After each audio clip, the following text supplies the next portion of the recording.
Hey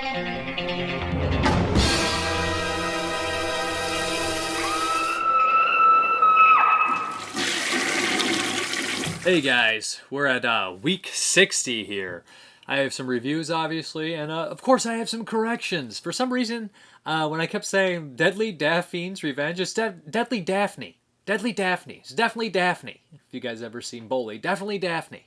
But yeah, sorry about that. Let me hop into the reviews. I think the first one I'm going to cover for you guys is from Ozploitation Films. It is A Taste of Phobia. This is anthology.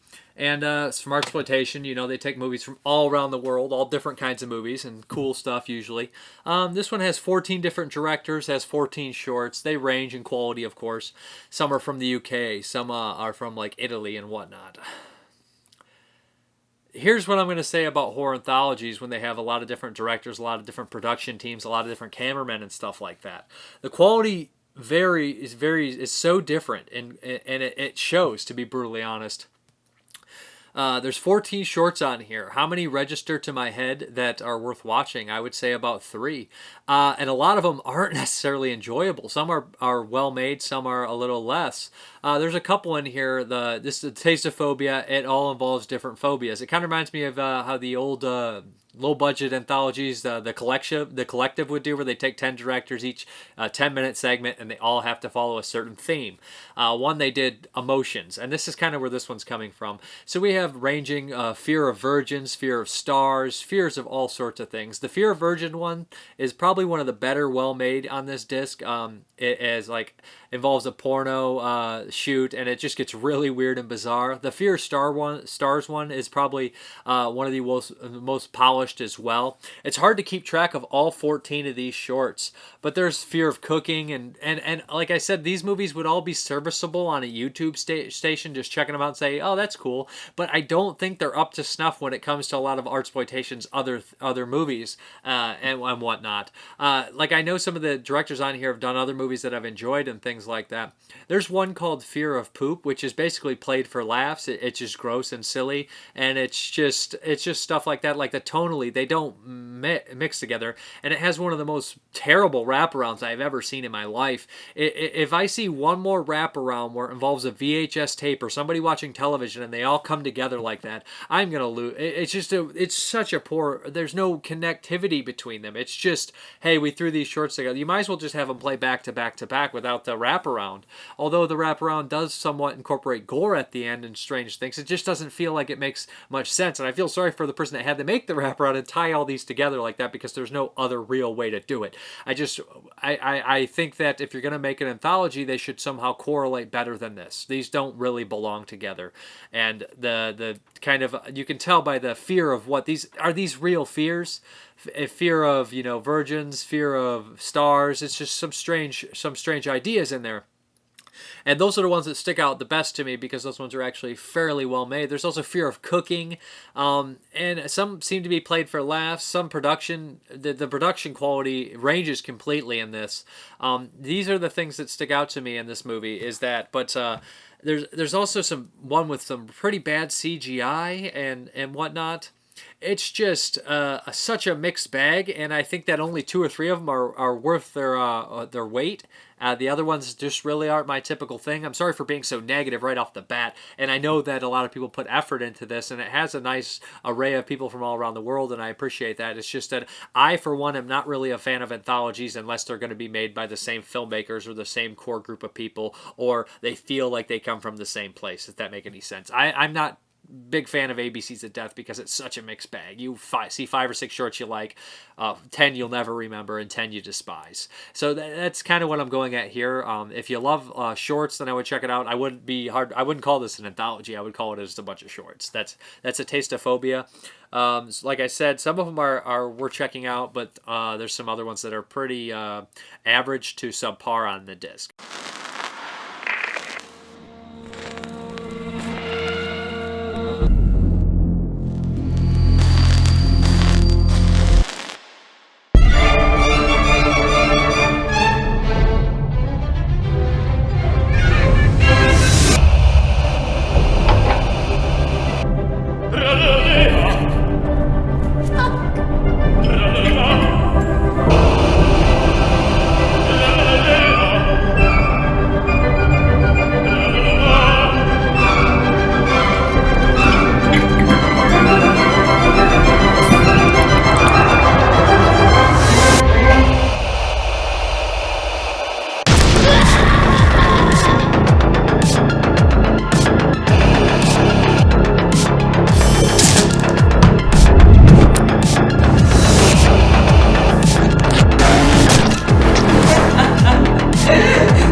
Okay, guys, the next one here. I'm going to go completely back on, it's funny. I was just talking about Phobia, which was an anthology. This is German Angst. This is another anthology. This one's from Germany. It has 3 of the premier kind of independent directors from Germany making an anthology. Also from Artsploitation films. So, I just was saying how much I didn't really care for Phobia, but German Angst is a completely different story. All 3 of these movies are made by very, promising directors. They all had worked on other stuff. Jörg Buchardt is one of them. You guys know Jörg. He did stuff like Der Toskin, Schramm, Necromantic 1, Necromantic 2. So he has, a great genre background or crazy art horror movie stuff. And the other 2 directors actually worked on movies. Zero Killed, what is it? And the other one is Tears of Cali and Mask, which is pretty cool. So you got 3 directors that actually have made these like kind of cool quality films in there. And what I'll say about this is it's 3 shorts. Each one runs about 40 to 45 minutes long. They all look fairly similar in a way. They have their own style and uniqueness about them, but they don't look like they came from different quality of budget and whatnot. They all seem to fit together. It starts off with Jorg's, which takes place in the morning. It's kind of funny how the movie does morning, afternoon, night with the shorts. And Jorg's involves this girl who's kind of fantasizing and comparing torture to the surgeries that her guinea pig would have. This is kind of a strange thing where it plays on to me, it was like, is this going to happen? Has this happened? Is this what kind of in the head kind of reality and fantasy deal? It has tremendous special effects in it. And the way that the girl goes about her horrific act is pretty disturbing, to be honest. This is probably my least favorite of the bunch. Not because it's bad or anything. It's far from it. It's very competent and very well made. It's just not as... I won't say it's not as ambitious. It's pretty straightforward in a lot of ways. Just that it's just one location. It's not as ambitious, I will say. That's what I mean by it. But it's told in an conventional way, which is kind of unique as well. And it brings back a scene from Necromantic 2 that kind of reminded me of that. It definitely has guts, and it definitely is a little creepy in places. It's pretty cool to see Jorg make another movie because I've pretty much enjoyed all his movies I've seen, to be honest. I thought he was, at one point, one of my favorite kind of directors to watch his movies and stuff. I just wish he made more.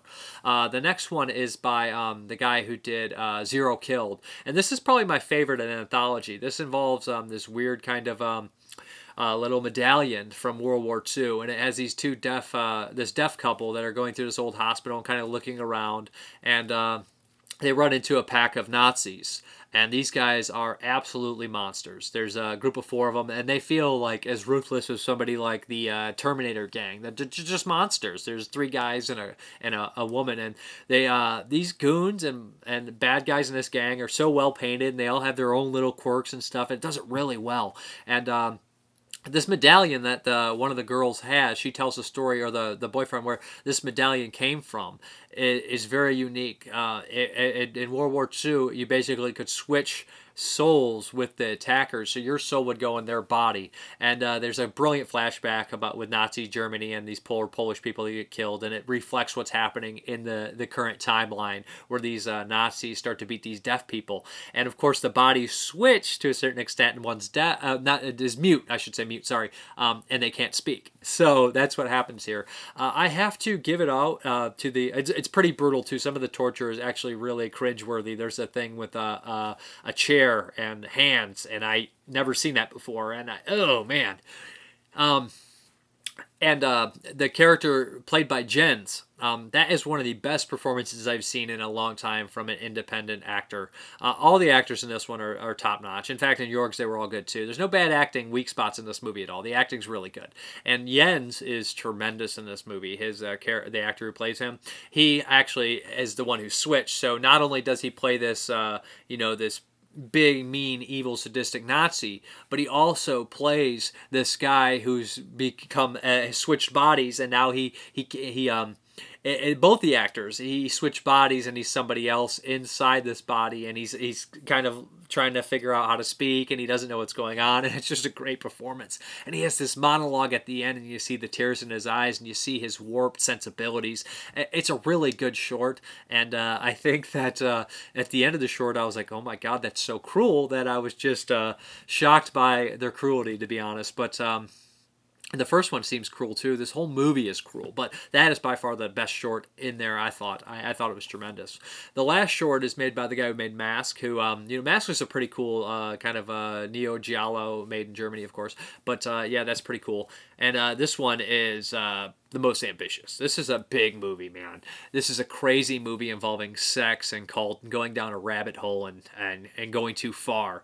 And it's one of these horror movies that involves the mandrake root, which is strange to me because that Die movie or Die, I've seen this recently where this mandrake root has this weird mythology, and it seems to be coming into horror movies, and it's kind of a strange thing to me that I'm not too familiar with, and it interests me. But we have this fashion photographer. He has a fight with his girlfriend, so he meets this girl online. He goes to this weird club to meet her, and she kind of seduces him and brings him to, he gets lured to this club, I should say, and he wants to join the club, and they have these weird sexual acts where he smokes the mandrake root, and he goes under, he can't look, and he has the best sex of his life. He gets hooked on it, and this is all told in like a film noir style where it's like a flashback and he's telling the story, and then it comes to current time, so that's a nice touch to it as well, so it's not so generically told. And not that it would matter if it was straightforward because it's so weird. This one does take a little long to get started, but the stuff that happens in it and the special effects and the creature stuff in here is really cool without spoiling too much. But it gets really weird, and the concept is great. Weird sex cult involving root things. That's all I'll say. But it's also ends very cruelly, and it's just it's well shot, it's well made. The only complaint really I have about the disc and the movie in general is that when you turn the subtitles on, some of it's in English, some of it's in German. You get the subtitles for when they're speaking German, but they don't have the subtitles for when they're speaking English. I like to watch with subtitles, so I make sure I capture what they said for sure. But it's a nice release. I thought it looked really good. I believe this is actually a press disc. I know people were concerned about a lot of the Artsploitation, but this is the new one. It's been pressed, so they pressed this one. So, yeah. So I know a lot of people are wondering if they're pressed disc. There's an older edition that I think is not pressed. But, yeah. There's some interviews on here. There's like a Kickstarter with the directors talking about it, and there's like a 15-minute Fantasia interview with them after the movie. I really enjoyed that one. Like Artsploitation did Taste of Phobia, not for me, but German Angst was really great, and I think that a lot of people, weren't too fond of it only because it's such a cruel movie. It's just everything about it is downbeat, and just all three of the stories are just kind of sad, and they show dark nature of human beings, I guess, but really loved that second one, and I thought it had some great performances in there. I like the concept too, but yeah, German Angst, I think it's worth checking out for sure. 3 German tales of love, sex, and death in Berlin. From Germany's most shocking filmmakers,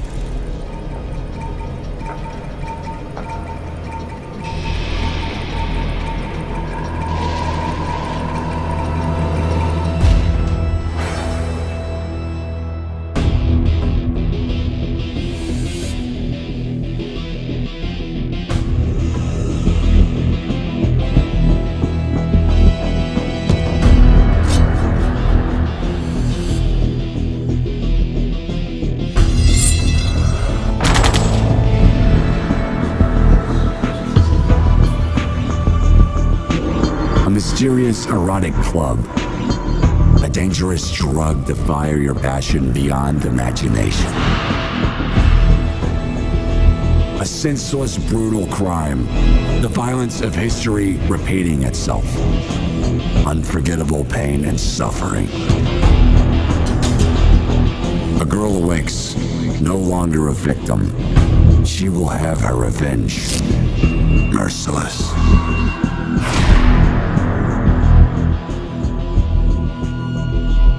Face your worst fears.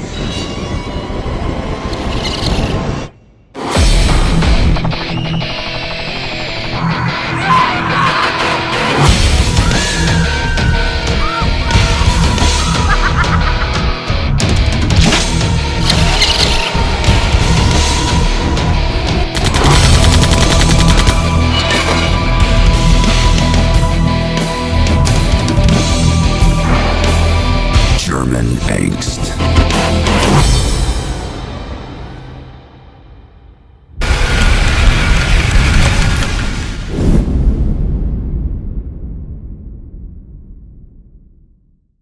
Okay, guys, the next one is from Afga. I always want to say Afga, but it's Afga. I have a terrible pronunciation skills with this, but it's Lady Street Fighter. Yeah, I had not seen this. I had heard about it. Just by title only. This one actually comes with the sequel. What is it? Revenge of Lady Street Fighter? Yes, Revenge of Lady Street Fighter, which has never been released. Okay, Lady Street Fighter is a strange movie. It was written by Renee, what is her name? Renee Harmon, yeah. And she was this exploitation director. She was involved with lots of strange movies, including stuff like Frozen Scream and basically the sequel, which reuses footage, Escape from the Asylum, or whatever that is, insane, whatever that movie's called. But yeah, this is directed by James Bryant, who did Don't Go Into the Woods Alone. If anybody's seen that one, a ridiculous slasher. But Lady Street Fighter. This is such a weird movie. It was shot in 1977 or 75, but not released until 1985. They talk about it on the commentary. It was actually theatrically released 78, I believe. But yeah, this is a super low budget, super bizarre, super weird movie. We have the lead played by Renee Harmon. And it's one of these deals where it's like this force of nature actress, like filmmaker that is kind of oblivious to their zaniness and weirdness, but they don't really care. They just want to get the movie out there and get it done. And that's definitely what we have here.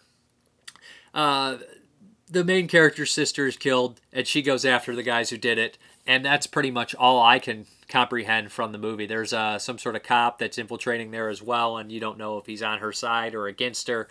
And there's a pimp in here as well. The movie's absolutely ridiculous. There's a lot of unintentional comedy. There's actually a fairly decent shootout scene in here, which kind of surprised me. It is silly, but it actually, these two goons that she has fights with and a shootout with and eventually kills. That whole scene is actually pretty fun.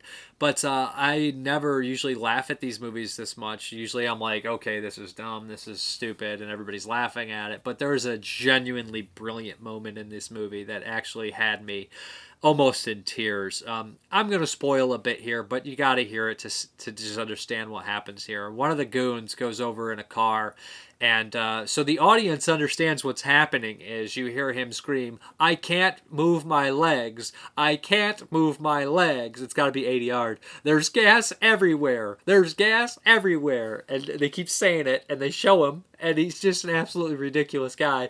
And she throws the match, and it's one of the scenes that's played so brilliantly for just like, and it's done sincerely. They think that they're out there and that like she's acting sincerely. She's not like cheesing it up, but and that's why it's actually funny, because if somebody's out there overacting on purpose, it's just not going to be any good. Okay. It just sucks. The director is somewhat aware of this weirdness and zaniness of the movie, but the actress doesn't understand her kind of, strangeness. She's like an Eastern European woman, and her accent comes in thick. I don't know if the whole movie was 80 yard, but a lot of it seems to be. It doesn't necessarily sync up, but it seems like a lot of their real voices, at least for her. It's just an absolutely bizarre and silly, weird movie. It has nudity in here. If you take out the nudity, if you take out the weird party scenes and the sleaze, this movie's PG. But with that stuff, it just makes it all the more weirder and crazier. There's a commentary on here with the director that's actually pretty funny. He talks about, and the guys from the AFCA are so excited to be on, like, talking to him. It's pretty cool, their enthusiasm for the movie. And they start to, talk to him about how he released the movie and about Renee. And that stuff's really interesting. It's a nice release, and they cleaned this up, I guess. I guess they said when they got it was like orange and red, and it just looks so bad. But it actually looks really good for a low-budget movie. The actual sequel is on here, too, Revenge of Lady Street Fighter. And this is one of those deals. This has got to be the worst movie I've ever seen. Top 5. It's one of these deals where they shot 20 new minutes of the movie, and it's all basically interviews with her and opening scene that's new, and that's it. And then it flashes back and shows the same exact movie, maybe edited a little differently. It's terrible, and that's how they used to do things to get more movies in the video market, and it's unacceptably bad. But it's so bad, so bad. But there's trailers on here which are fun to watch. Some cool stuff on there like Zebra Force and other kung fu movies. But if you like bad movies, like fun bad movies, kind of like Elves or Troll 2 or Monster Dog, that have like some heart to them and are enjoyable, those ones are probably a little bit more heartfelt. But this one it makes you laugh. If you have some friends around, have a couple drinks, I think you'll enjoy yourselves. Like I said, there's a couple moments where I laughed out loud. It was between laughing out loud, being ungodly bored, and slapping my head. But these movies, you have to have those down times to make it that much better in the good times. Does that make any sense to anybody? But that's how I feel. I can't move my legs! I can't move my legs! I can't move my legs! There's gas all around! There's gas all around! There's gas all around! There's gas all around! I can't move my legs! I can't move my legs! Ah! Ah! Ah! She just never win.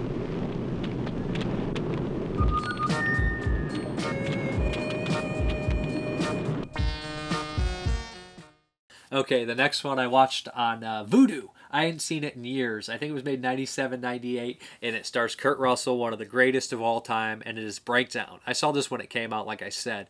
It also stars Kathleen Quinlivan, and J.T. Walsh. Who else pops up in here? Jack Noseworthy from Cecil B. DeMenda is the movie I recall him from. And there's a couple other familiar faces in here, kind of like character actors that you see all over the place. MC Gainey's in here from Con Air and, stuff like that. But yeah, this movie right here, it follows Kurt Russell and his wife who are kind of having money problems, and they're driving cross country from Boston to California to, start a new life. They have a nice new car. They cut this guy off on the road on accident. Well, Kurt Russell almost hits him. And pretty much their car breaks down. This trucker, played by J.T. Walsh, stops by, picks him up, and they takes his wife to go, and he stays with the car to go get gas or go get help or go get a mechanic or whatever, and he stays there. He realizes his car's been tampered with, and when he goes to the place, the diner where he's supposed to meet his wife and the trucker, they're not there. He can't find his wife anywhere. He tries to contact a local sheriff, played by Rex Linn. Really good role for Rex Linn here, from Abominable and Cliffhanger and Rush Hour. And nobody can help him. Nobody knows where his wife goes, and you start to think, is Kurt Russell crazy? He's starting to go crazy, he's starting to get aggressive, and he's going to refuse to give up. And that's basically the plot here. He uncovers some strange things going on with this town. What I will say is this movie has some great bad guys. It has some great acting. J.T. Walsh is tremendous, and as he always is, and I love how he switches it on and off when he's in front of the cop. He's like, I don't know what you're talking about, buddy, but then when he's gone, he's just a monster. And MC Gainey is sleazy and trashy in it. And I like that they portrayed the cops in this movie as not morons and not crooked pieces of crap. It's happened so many times in movies that everybody's in on it and everybody's bad and the police are the worst of the bunch. We've seen that a dozen times. And it's also nice to see that they're in this kind of rural place, but the bad guys are actually getting the best of him. They're outsmarting him a lot of times in the movie. And like they said, there's like 4 main bad guys, and they're all great, and they're all really, really nasty bad guys. But there's some good car chases in here, some good action. It's suspenseful, and I really like the mystery of it, and I like the suspense of it. And you're always behind. You want Kurt Russell to succeed and find his wife and whatnot. You get emotionally invested, and like any good action movie, it has a ridiculous ending that is high adrenaline, and with an unlikely fight scene between 2 characters. But you wouldn't imagine those 2 squaring off, kind of like Cliffhanger when it's John Lithgow and Stallone. You're like, this isn't really a fight, is it? But I really enjoy the movie. I love the sound design with the big blaring of horns and everything coming in really loud. It shakes your surround sound. Really loud, really intense stuff. Unfortunately, this is only on Blu-ray or Vudu, I will say, in HDX. It's not. There's no Blu-ray of it. There is a DVD from Paramount, but I'd like to see a nice Blu-ray of this one. It's ripe for rediscovery. I know that my friend Brandon Salkill and Dustin enjoy it as well. But it's a nice, well-made action thriller with a good cast, and it's very serviceable. I'm using that word a lot, but it's a little bit better than serviceable. I'm using that a lot, but that's how I feel. It's a breakdown. It's good stuff. This is crazy. Look at this. If you win this mail-in contest, you can choose between $90,000 or 90,000 donuts. A leisurely cross-country trip. What the hell? What did you do? Hang on, I can't steer. An unexpected breakdown. Can you believe this? A helpful passerby. Folks all right? Our car broke down. I can give you a ride to Bell's, a little diner about 5 miles down the road. They got a payphone. You call a tow truck, they just come in and haul you out. It could happen to anyone. Excuse me. I was supposed to meet my wife here. She's dark-haired, about 5'5". Doesn't ring a bell.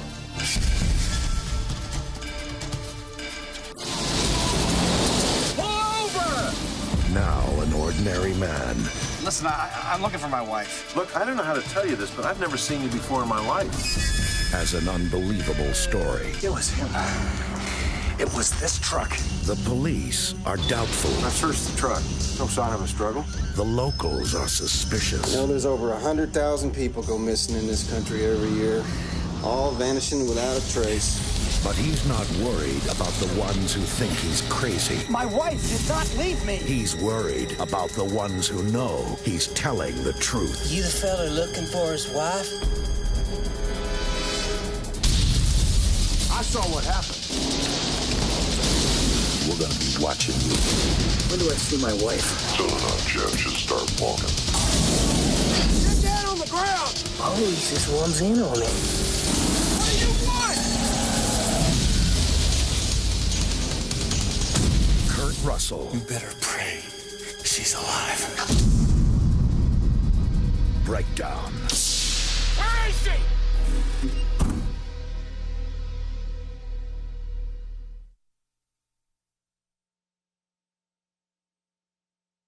Okay, this is going to be a spoiler-free, pretty much. We're going to keep it pretty spoiler minimum.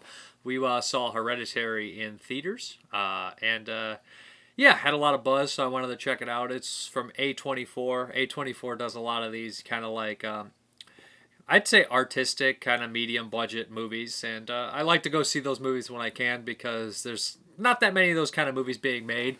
So when they do come to theaters in this area, it's always nice to check it out. And you know, at least you're going to see something that's worth discussing. Like it, hate it, it's always like sparks conversation, whether it's The Witch or Ex Machina or something like that, or Under the Skin.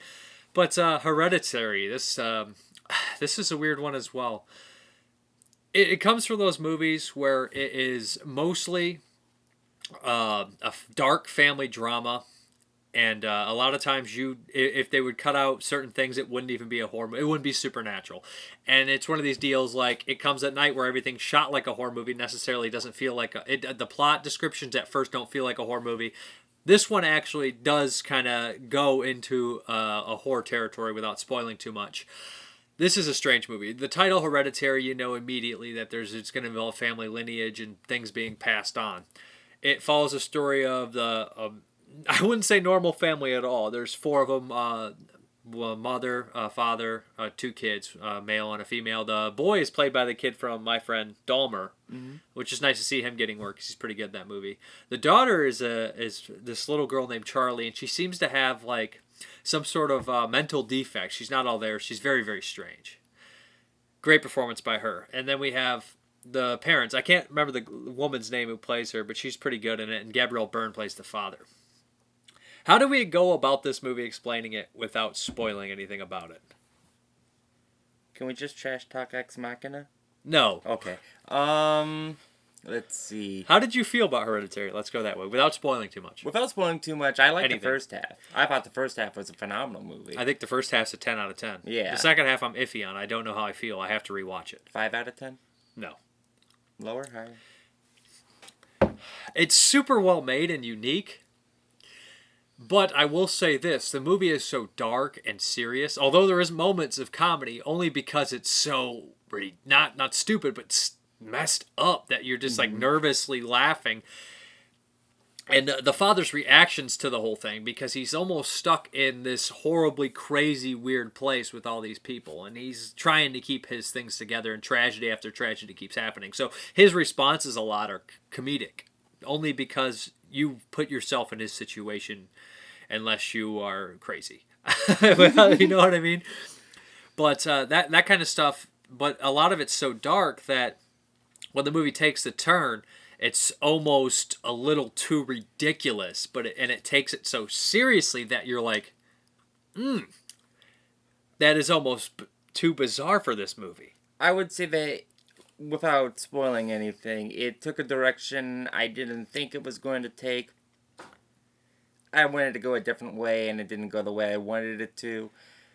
And I'd say, like what I said yesterday, like, each individual scene in the movie is great. Those scenes added together are less than its actual sum. Yeah. Like, it'd be like 5 + 8 = fucking 7. What? Yeah, it's like, okay. But yeah. You know, I mean, it's not bad. I mean, you should go see it. It's got great sound design. Mm-hmm. It's really well shot. I think that some of the stuff they did at the end in terms of scare tactics and scare techniques were so by the numbers, almost like studio interference. Was like, no, you gotta have some jump scares in here. The people won't get scared if you don't put jump scares. We need the jump scares. But besides that, like, all the other scares in the movie were so well crafted and slow burned and built up. But by the end, the movie kind of goes full throttle into insanity, but it's still using these techniques that they did before. And it's just like, this movie should be, you're on the hill now, you're going down, but yet they stop the movie after something very, very fast paced and go slow again, and it just doesn't feel like the momentum's off at points. But besides that, the pacing, it's a slow movie, but the first half and even into like the beginning of the last half is good. Mm-hmm. I think it's well paced. And they do some things where they bring back us. They do a lot of setups, and most of them pay off really well. And all I'm going to say is creepy smiling guy. That pays off so well, and it's such a small 2 little scenes, and just stuff like that's really nice. It has some really horrifically nasty stuff in there that surprised me. There's one of these scenes that about grief and loss and stuff that they handle so well, and there's something about movies nowadays that they feel like they're kind of channeling the 70s American cinema, where we're just like kind of really depressing and taking these like almost like dark artistic dramas and turning them into horror movies, like It Comes at Night or The Witch, and I like seeing that. I think we're almost in some sort of weird horror renaissance right now, where the actual horror movies are trying to be scary again. Yeah, I love all types of horror movies, but it is nice seeing filmmakers who don't necessarily dabble in this stuff all the time doing it, because they have different approaches to it. If you get a chance, I would go see it. I think it's worth checking out. I need to see it again. I think it's definitely worth discussing. It's one of those movies that I need to see one more time before I would come to a full assessment on it. There was a poor little kid in the theater. Some lady walked in and she brought like a 10 to 12-year-old kid, and I knew a little. I didn't know much about the movie, but I knew it was like kind of an artistic horror film, and it was probably going to be fairly graphic. And they sat right next to us, even though there's a bunch of open seats. Like, no seats between her. No seat between her. I was like, why is this little kid like so this close? I was like, why? I was like, there's like 6. Just move one seat down. This is weird. It's like standing next to the guy in the urinal and peeing next to him. Like when there's like 4 open urinals. You don't do it. Right. It's it's proper etiquette. But I was just like, this kid is going to have a miserable time. And within like 30 minutes, I don't even blame the little guy. He was like, I want to go home. he's like, I want to go. I just thought it was great because the girl in Charlie, she clicks her tongue. And like the first time it happened, the little boy next to Dave, he was like, and I'm like, what is going on? For some reason, I wasn't annoyed by it. It just didn't really bother me, because I can understand that coming from a young kid trying to see like this artistic horror movie that's 2 hours and 7 minutes long. I honestly was getting a little restless towards the end too, even because it's like a theater and everything. You want it, but like I said, I would like to see it again in like a different environment. I think it's worth checking out. I think it's well made. I think it's pretty unique and pretty batshit. It's definitely batshit. Yeah.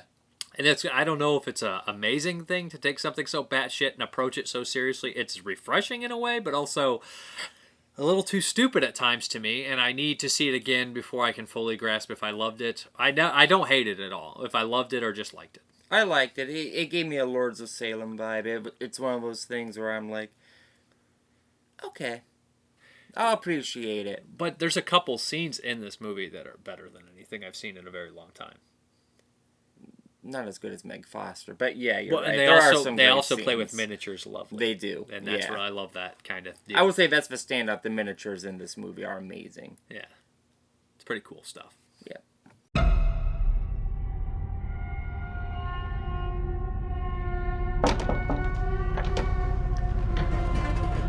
Come on, Peter. Here's your suit.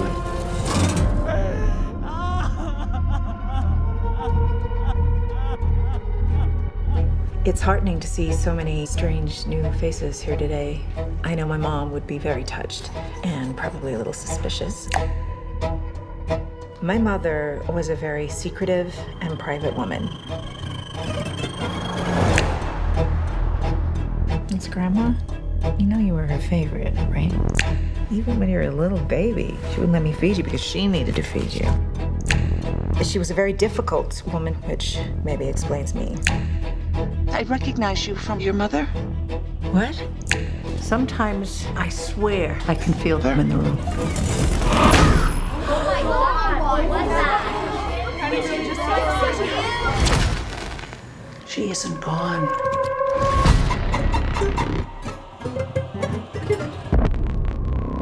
She had private rituals, private friends. Who's gonna take care of me? You don't think I'm gonna take care of you? But when you die.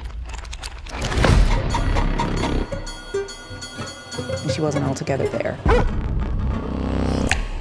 At the end.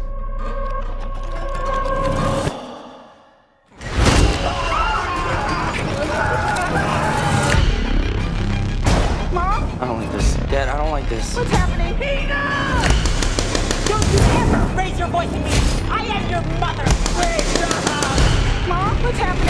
Make it stop! Make it stop! I just don't want to put any more stress on my family.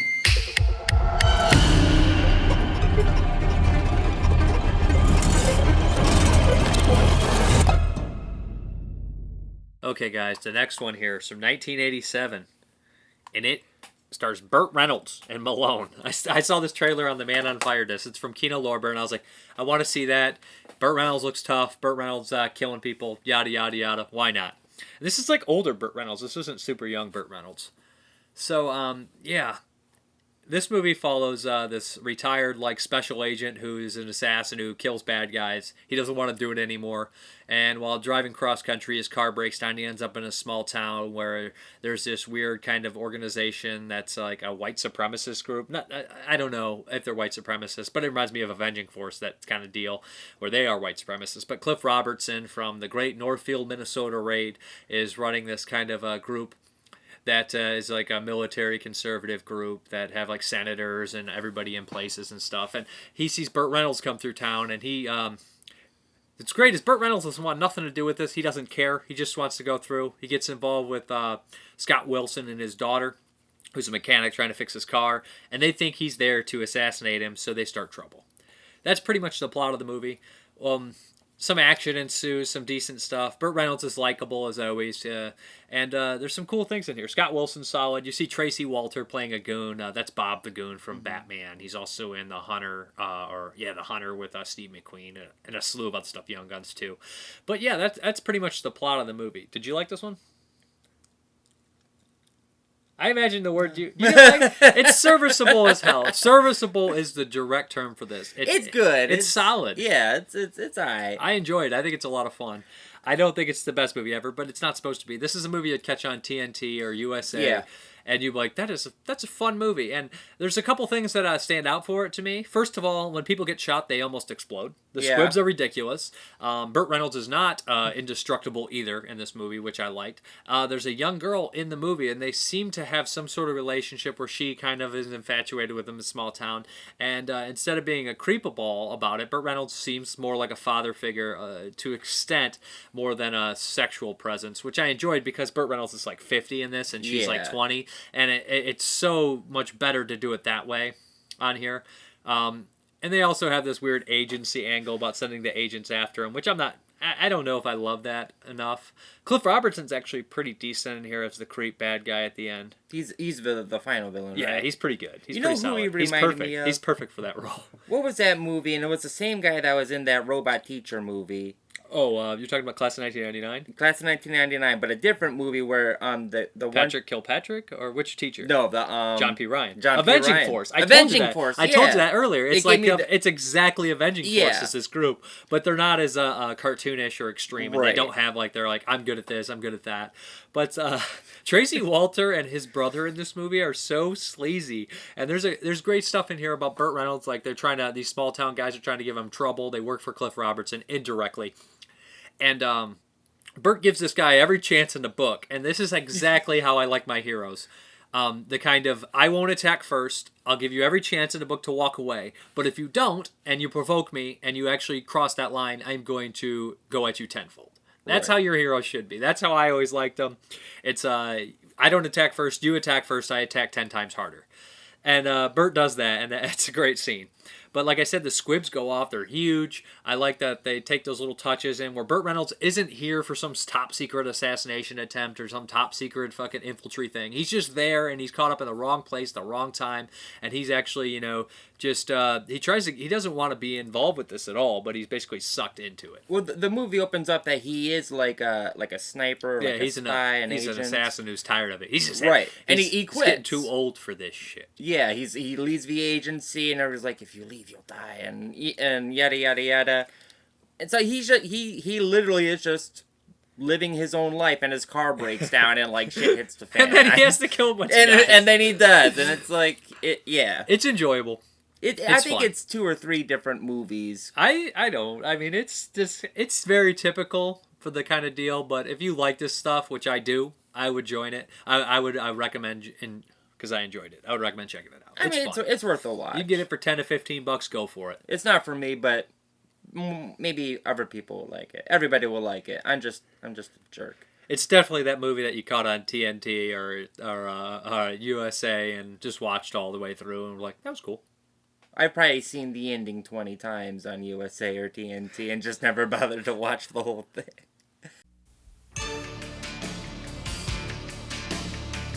What are you going to tell the company? Goodbye. Nobody just walks away. Watch me. He's looking for a second chance. Great car. It's older than me. I got socks older than you. And that's his first mistake. What happened to this town? Discovered toxic waste? This rich guy Delaney moved in, trying to buy up everything. Thomas Jefferson said, "The tree of freedom must be nourished from time to time with blood." Interesting man. Want me to take care of him? Well, Joe's the only thing I've got. After I'm gone, the lady's gonna come down on you harder than ever. He's just a land grab. He's playing God in this valley. I dedicate my body, my brain, and my soul to our sacred covenant. Put it down. All right, the arena has been contained. And the playing field defined. So what are you gonna do, Malone? Shoot me? I came to kill you. I know. You shouldn't be fighting me, Richard. We should be on the same side. We're so much alike. I'm afraid you're right. Burt Reynolds, Lauren Hutton, and Cliff Robertson. Malone.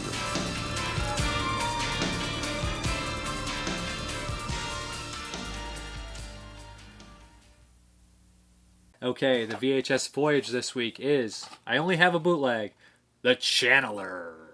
Yeah, this is made in, the late 80s, I'd say, 1990. Okay, and you guys know who's in this? Take a guess. He's in last week's VHS Voyage. That's right, Dan Haggerty. It's a Dan Haggerty double dip. Back-to-back Dan Haggertys. Okay, this movie right here, man, where do I start? I don't even know where to start. Okay, we have a group of people going out to kind of explore these mountains, to study them. I don't even remember what they're doing out there, to go into the coal mines and study these old coal mines. They were closed down for some reason. The townspeople know what's wrong with it. Nobody's supposed to go out there, yada, yada, yada. This movie literally takes 45 minutes to get started to any action in here. Dan Haggerty is kind of this old, I guess you'll say, what do you call him? Not hobo, but whatever he is. He's out there in the outskirts, and he doesn't want anybody to bother him, and he doesn't want anybody to go to these mountains. But over time, he comes around, and he helps these people out. Because Some of them get injured with an accident because somebody's a jerk. What I'll say about this movie is, surprisingly, the characters are fairly well established. They all seem like different people. They all seem like genuine characters at times. Some of the dialogue is actually very funny and better written than you would expect. Especially the girl who's supposed to be kind of like the promiscuous, kind of sexy girl. Her dialogue is actually really funny, and her reactions to the whole events are funny as well. She drops the F-bomb quite a bit, and she freaks out, and she's like, screw that, stuff like that. Her performance is pretty good. Dan Haggerty is always likable. He's solid. There's a character in a bar who the bar owner. He's brothers with Dan Haggerty. He kind of establishes a decent character as well. And the lead male in here is actually, I've seen him in other stuff. Pops up in a bunch of movies. Can't think of any off the top of my head. Also a fairly well-likable character. There's a scene in here with shoehorn nudity for no reason whatsoever. It's just like a 3-second clip of a girl showering outside. Out of place. Not complaining about it, though. Maybe they figured people were getting bored. I was getting a little bored. I think everybody probably was at this point. But it's such a strange movie. The Channler. One of the people in the movie starts to feel this weird force about it, and there's a weird flashback of something happening in the mine, and there's these weird creatures with these long arms and these weird robes running around. And there's a point in this movie where I laughed out loud. Watching the whole thing, I literally cracked up laughing. Where one of the characters is channeling, of course, and the voice that comes out of him is so stupid and so stereotypical and so like deep and bellowed that I just started laughing out loud hysterically. I just watched this movie a few days ago, and I don't remember all that much, if that tells you anything. I mean, it was on VHS, and quality, it didn't look particularly too great. But what I will say about the movie is I did enjoy watching it. It was very stupid, and but like I said, it is basically people wandering through the woods for way too long before anything happens. But the creatures do look a little scary. There's stuff about mine horror and, mountain kind of cave-in horror. Stuff like that is kind of creepy to me. Dan Haggerty's okay in it. A couple of the characters are, they're kind of douchey, but like I said, they're all pre-established characters, and they're all, you could separate them. It's not one of these movies where everybody's a carbon cutout. They're all a little unique, a little different. I didn't hate it. I would buy a Blu-ray because I'm insane, but I don't know if I can really recommend the Channler, but I know that a lot of people probably haven't seen the Channler, and I know a lot of people probably haven't talked about the Channler this much, and I don't have much to say about it, except, it's a little goofy at times. There's bar fights and stuff like that. It tries to establish some very strange plot. It's just a very weird movie in general, and just kind of a movie that probably remain in obscurity. 果てしなく広がる大自然。すべてを忘れ、解放されてゆく若者たち。だが、彼らは禁断の領域に踏み込んでしまった。大森林の奥深く、恐怖のゲームが幕を開ける。禁猟区殺人遊戯。This is weird, you guys. This is really weird. 人間狩り。この罠から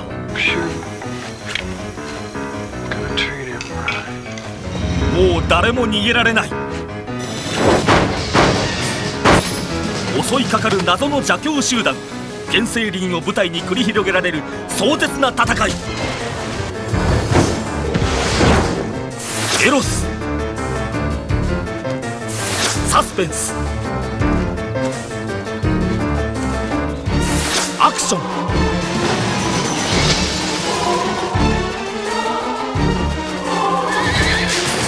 大ヒットエロティックサスペンス禁猟区シリーズ最新第3弾、待望の登場。禁猟区殺人遊戯。Okay, the pick a movie. I can't exactly remember off the top of my head who picked it, but he picked A Woman Under the Influence when John Cassavetes, by John Cassavetes, starring Peter Falk. And I can't believe the main girl's name was Gina Rowland, I believe, and she was married to John Cassavetes, the director. This was made in 1974. And when I was watching this, I was like, man, 1974 was such a weird movie, weird year for movies. We have stuff like The Sex Chainsaw Massacre, we have Let's Leave the Corpses Alive, we have Bring Me the Head of Alfredo Garcia, and we have A Woman Under the Influence. Somebody recommended, like I said, this is the pick a movie. I had never seen a John Cassavetes directed movie. I'd seen a few he starred in, and I always thought his performances were great, especially as Victor Franco in The Dirty Dozen, and he's in Rosemary's Baby, he's in The Fury. So I've always enjoyed John Cassavetes as an actor, and I was well aware he was a director. I just had never seen anything. A Woman Under the Influence is one of the most unique family dramas about mental illness I've ever seen, and at times it's funny, at times it's heart-wrecking, and it's beautiful. It all feels like it's shot like a documentary. The camera goes where it goes. It films people, and it feels real. It feels like it's sprinkled with real actors and also not actors, if that makes sense. And for some reason that kind of grounds it again. We have Peter Falk, who is basically kind of like a construction worker, works on pipes and stuff and whatnot, has a close relationship with all his friends at work. It seems like a mixture of a lot of Italian guys and African-American guys, and his wife is a strange person. She's very unique and very different, and she seems to have some sort of mental illness at first. And at first it seems cute and, like, oh, that's just her, she's a bit strange. But as the movie progresses, she starts to get a little bit more nervous, and she starts to act more hysterical, and she seems to, Peter Falk just wants her to be normal, but he wants her to be herself as well. And we have this strange thing melting over, where she has this beautiful scene where all the guys after work pulling an all-nighter come over, and she makes some spaghetti, and she's going around the room, she's kind of entertaining them, being happy that she's being admired by all these guys. But at the same time, she starts to go a little further and starts to weird some of them out, and Peter Falk is, at times so affectionate towards her and so loving, but then you see this underlying anger, this underlying frustration that, is in him, and you see it and stuff like that, and it just comes out like that, and it works so well, and it feels so real, and it's so tense and so sad and so nail-biting. It makes you nervous watching it, and it's such a good performance by both the two leads. It's tremendous, and I like that it feels like a lot of these people aren't real actors, they're just real people, and sometimes, like they say, you get a real person to be themselves, and that's better than any actor can do. But a lot of the lines seem improv, but they're so well rehearsed at the same time, like some of the stuff in here can't be. Criterion released this one, and I'm going to buy it for the Criterion sale. I'm going to buy the Cassavetes box set when I get a chance, maybe next week or the week after. But I was just really impressed with this movie. I got teary-eyed through several moments, especially when the movie goes into hyperdrive, and there's some things that happen, and it's just so sad and so intense. And at times Peter Falk is playing this line where he's abusive, but you don't hate him, but you feel sorry for everybody in the situation and the kids involved. And there's just some scenes that just feel so real, feel like real life. It doesn't feel like a movie at times. Like I said, it's shot like a documentary, and the camera goes where it goes, and it changes angles when it changes angles, and it just doesn't seem like it necessarily has a rhyme or reason, but it does, and it works, if that makes any sense. But there's a scene where Peter Falk is sitting with his kids in the back of this truck, and one of his buddies from work is driving, and he's sitting back there with his kid, and he starts drinking a beer, and one of his kids says, "Dad, can I have a sip?" And I know this probably isn't PC or anything, but I remember doing that, being 4 or 5 and saying, "Dad, can I have a sip of beer?" Back when my dad used to drink. He had stopped later on, but he was like, "Okay," And all his kids are sipping this beer in the back, and it just reminds me of real life, so much so. And the way it ends just feels real too. It's just a slice of life movie, really well acted, really, really emotionally powerful. And the performance by the lead in here is the wife, Gina, is so good. It's so good.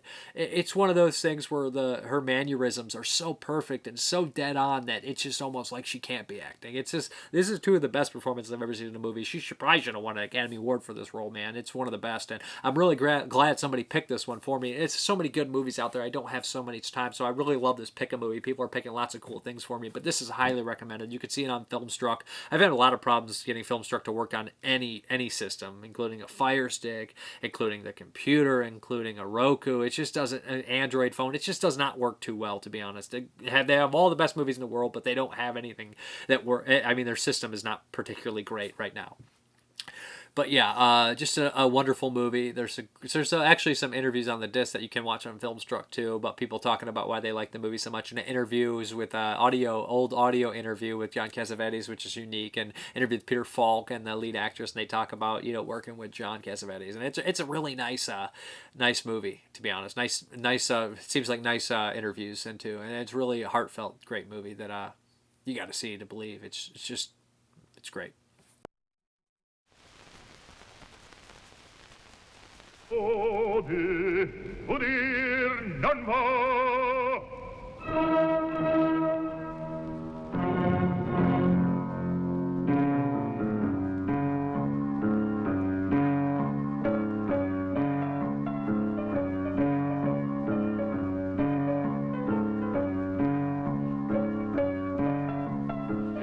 Mabel. Come on out here, honey. For, you know everybody? This is Mabel for everybody. All right, Mabel.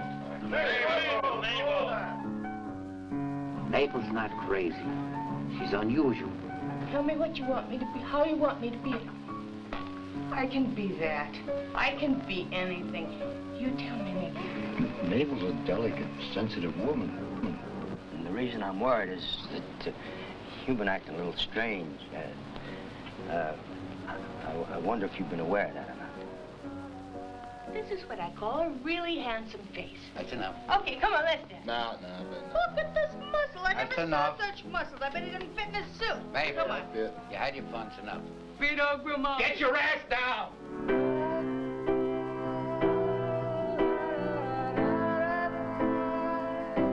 I like your friends.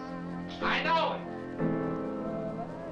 I know that. I'm not one of those stiffs that you like with their noses up in the air. And boom, boom, with their noses up in the air. How awfully nice. Billy's looking at you this way.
Okay, guys.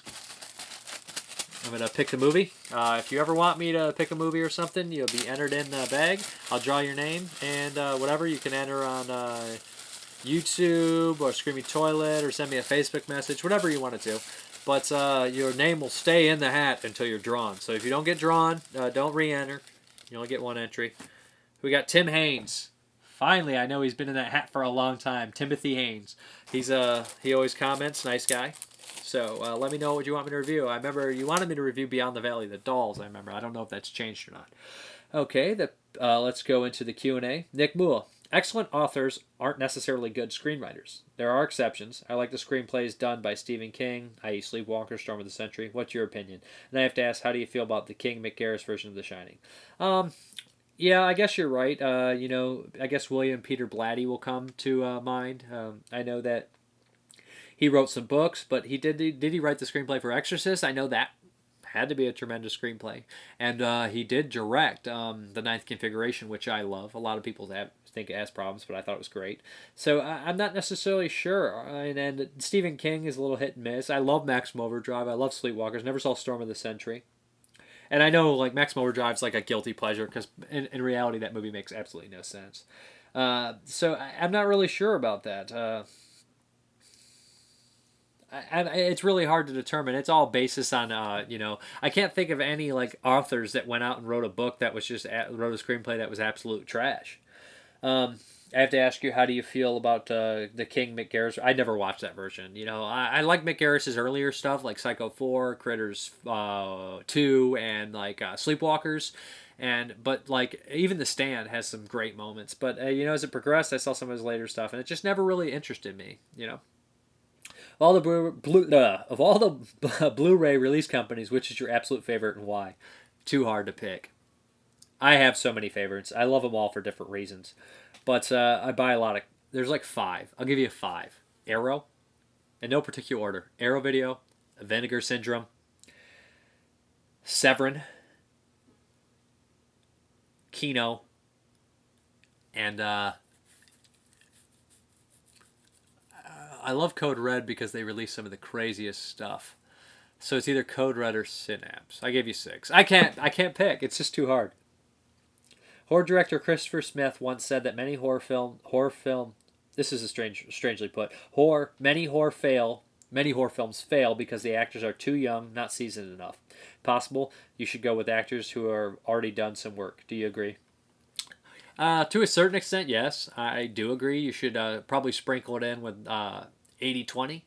80% seasoned guys and girls, and then 20% new people, because you got to discover, you got to give people breaks. I mean, so many people have broken through horror movies and got and done good jobs, but you want to have those seasoned vets to back them up. That's why when you watch movies like with Chuck Norris or Steven Seagal, the bad guys are usually sprinkled like character actors and whatnot, because they're not the best actors or the more seasoned actors, so you sprinkle good seasoned actors in the background with them to kind of catch their slack. So that's what I think is probably the best way to go. But you got to give some people chances, and you got to develop other people. Some people, a lot of those seasoned actors, they just don't have the look, or people don't want them to be stars, which is unfortunate because they're usually better actors. So some of the other guys gals that can't act as well maybe become stars. James Grimmer, are there any props or clothing items that you'd like to own? From movies? Yeah, I'm sure there's a couple. I'm not big into collecting props, but maybe just like a holster or something from a movie I love, like a Western or an action movie, or like a gun that didn't necessarily, not like just like one of the guns or something like that would be pretty cool. I'm trying to think, or who wouldn't want like Freddy's claw or Freddy's hat? Come on, everybody would want that. Peter McCain, are you a fan of any Shaw Brothers films? I've only seen a couple. I've seen the Legend of the Seven Golden Vampires. I really like that one, and I saw Lost Souls, which I thought was pretty twisted. The prison one, or they're escaping, and I thought was pretty cool. I know I got up some more that I want to check out, so I like what I've seen. Are you a fan of Lovecraftian horror? Of course. Who isn't, man? I love all that kind of stuff. The unknown, the strange creatures, the portals to different dimensions. There's something more scary about Lovecraft's horror than the Christian gods and stuff like that, because like people are familiar with that, but it's like these go way back. These are before those, because there's stuff you don't understand. The old gods, it's just that kind of stuff is scary. And then I think like Fulci's like Beyond and City of the Living Dead and House by the Cemetery are more Lovecraftian than a lot of other movies, and I love that kind of stuff. So yeah, love that stuff. Okay guys, thank you for watching. Let's hop into the update, see what we got. Okay guys, let's get into the update. The first one is another Wolfcop from Image Entertainment. I wasn't a huge fan of the first Wolfcop, but I thought the sequel was going to be better. I thought they could improve on it. I just had that feeling. I know that we discussed that in one of the Shut Up Brandon podcast. But yeah, I have a feeling this is going to pop up in a future review segment. But another Wolfcop. It was the right price. Cheap. We got another one from Scream Factory. This is called The Cured. Again, pretty cheap. Put the pre-order in for it. It's got Ellen Page in it. It's supposed to be a zombie flick. I'm a sucker for zombie flicks. I'm willing to take that chance. I know there's more bad ones than good ones now, but I'm taking the chance. We got one that I couldn't live without, apparently. I didn't get this when it came out. It's a Scream Factory double feature. The House Where Evil Dwells and Ghost Warrior. Yeah, these double features, they didn't go down in price like I thought they would. They actually went up in price, so I'm kind of suffering picking them up when I can, but I only need a few more. Had to grab that. And we had another one that I didn't have. Food of the Gods by Bird Eye Gordon, I think, directed this one.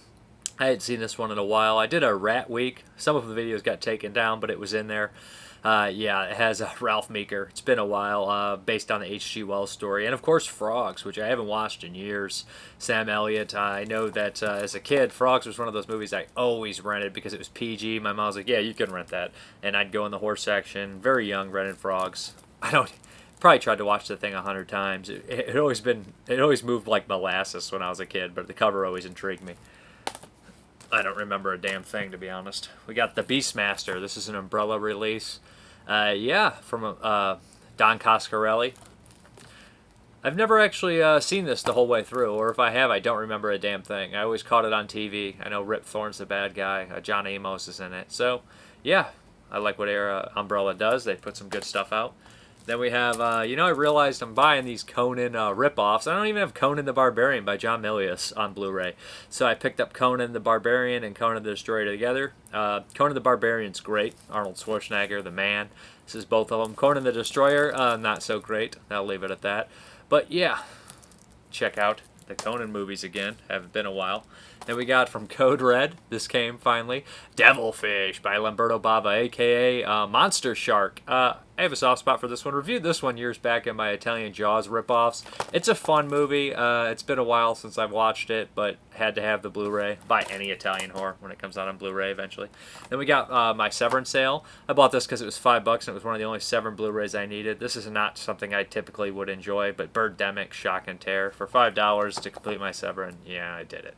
I'm probably never going to watch it. I just am an idiot. I don't know.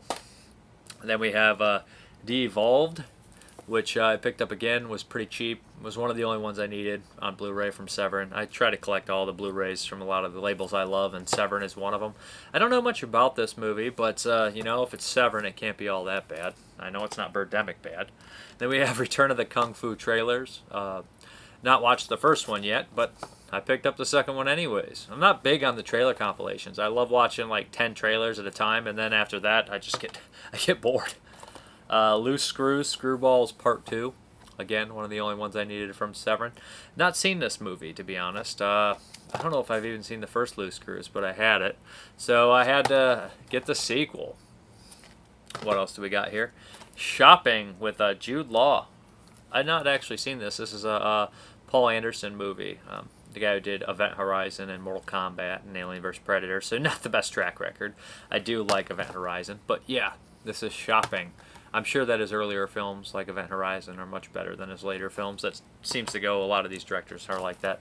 Dogora, or Dogora. Never seen this one. Again, Severin. Kind of looks like an art film. Looks interesting. Can't pass it up. Still waiting on a couple Kino orders, so next week there'll be a Kino in there, maybe a couple Criterion show up. So yeah, it'll probably be a big lot next week. Then we have the DVDs, The Beast in Space, a Severin title, again from the sale. Not seen this one. I might even have the other edition of it from Rukio, what was it? That distro, which was like the explicit version, but yeah. Then we have another, what is it, Ozploitation Trailer Explosion. You know, these are, like I said, I'm not the hugest fan of the trailer ones. This is Intervision.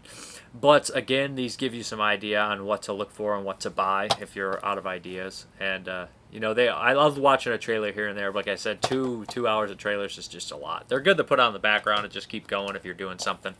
We have Grindhouse Trailer Classics. Again, another Intervision from the Severin sale. Bunch of trailers on this one too. Not got a chance to watch it. Again, if you're looking for ideas on something to watch, popping these bad boys in is cool, but I just can't sit and watch the whole thing in one sitting. Then we have right here Warlords of Atlantis from the UK import. This is the last Doug McClure, you know, kind of a adventure horror movie, sci-fi thing, fantasy thing I needed. Warlords of Atlantis. Never been on Blue, so this is the best way to get it from a Studio Canal on DVD. So, yep. That is the update. Hope you guys enjoyed it. Now back to the video. Okay, guys. Thank you for watching as always. And you guys have a good one.